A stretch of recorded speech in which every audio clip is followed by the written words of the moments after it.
بسم اللہ الرحمن الرحیم۔ السلام علیکم ناظرین، تمام تعریفیں اللہ تعالیٰ کی پاک ذات کے لیے جو تمام جہانوں کی خالق، مالک اور پروردگار ہے، اور لاکھوں کروڑوں اربوں خربوں درود اور سلام اللہ تعالیٰ کے آخری نبی اور رسول حضرت محمد مصطفیٰ احمد مجتبیٰ صلی اللہ تعالیٰ علیہ وآلہ وسلم پر۔ ناظرین، آج کی اس ویڈیو میں ہم لوگ ضابطہ فوجداری کی دفعہ 164 کے تحت اقرار جرم ریکارڈ کرتے ہوئے مجسٹریٹ کی جو ذمہ داریاں ہوتی ہیں وہ کیا ہیں، آج اس ویڈیو میں ہم لوگ جانیں گے۔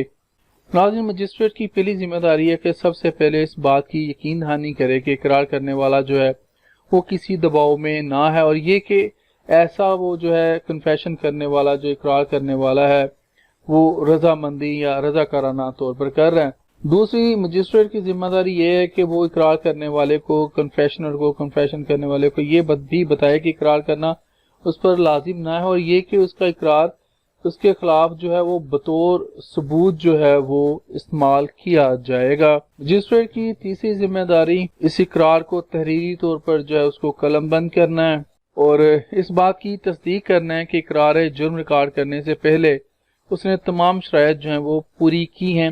یہ سیکشن 164 جو ہے CRPC کا، اس کے مطابق جو رسپانسبلٹی تھی ایک جوڈیشل مجسٹریٹ کی، میں نے آپ کے ساتھ شیئر کی۔